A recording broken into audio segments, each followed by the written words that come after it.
আলাইকুম। কেমন আছেন সবাই? আশা করি ভালো আছেন। আলহামদুলিল্লাহ আমিও ভালো আছি। দেশ ও দেশের বাইরে কাছে বা দূরে যেখানে বসে কৃষি খামার ও প্রাকৃতিক দৃশ্যর ভিডিওগুলো প্রতিনিয়ত দেখে থাকেন তাদের সবাইকে জানাই আন্তরিক শুভেচ্ছা ও অভিনন্দন। এই যে দেখতে পাচ্ছেন রাজাহাঁসের দল মাঠ পরিদর্শন করে বেড়াচ্ছে, মাঠ ভ্রমণ করে বেড়াচ্ছে। তো কৃষকের এই যে আমাদের এই জমিগুলার মাত্র একটা দুইটা জমির ধান কাটা পড়েছে, আর এ ব্যতীত আর যে সকল ধানগুলো আছে এই যে এখনো কয়েকটা দিন লাগবে কাটতে।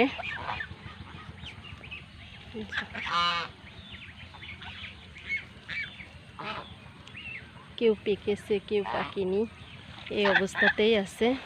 তো এর বুকেই এই যে মাঠ পরিদর্শন এসেছে রাজারা।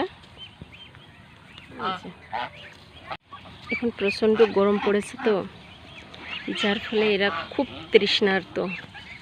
যে ধানের জমিতে যে পানি দেওয়া আছে এই পানিগুলা খাচ্ছে। এদের পানির তৃষ্ণা পেয়েছে, মাঠ পরিদর্শন শেষে এদের পানির তৃষ্ণা পেয়েছে। এখন এরা একে একে সবাই যে কেউ এখনও মাঠে আছে, ছোটোগুলা এক এক করে আসছে আর পানি খেয়ে খেয়ে যে আবার ফিরে যাচ্ছে। যে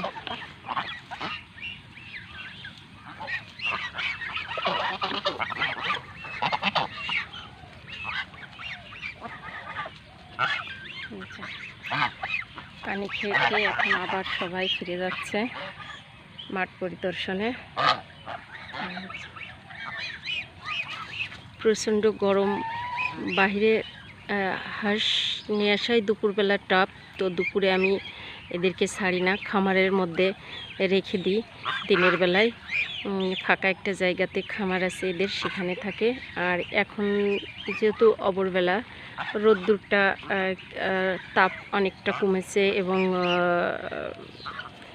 অনেকটাই রোদ্দুরের যে তাপটা বেশি ছিল সেটা কমেছে।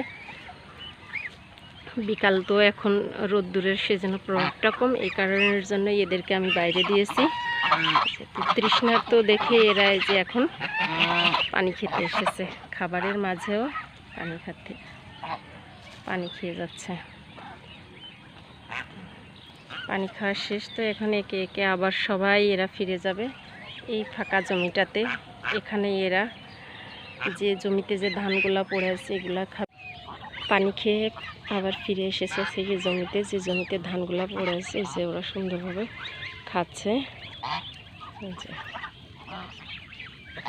কেউ ঘাস খাচ্ছে, ঘাসই এদের প্রধান খাদ্য। ঘাস হলে এদের আর কোনো কিছু লাগে না, এরা ঘাসে অনেক হ্যাপি থাকে, সুস্থ থাকে, ভালো থাকে।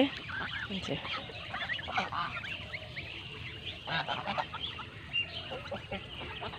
সাথে ছোটগুলাও এসেছে।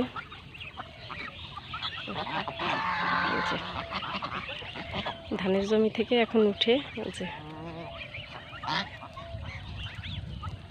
ঘাস খাচ্ছে।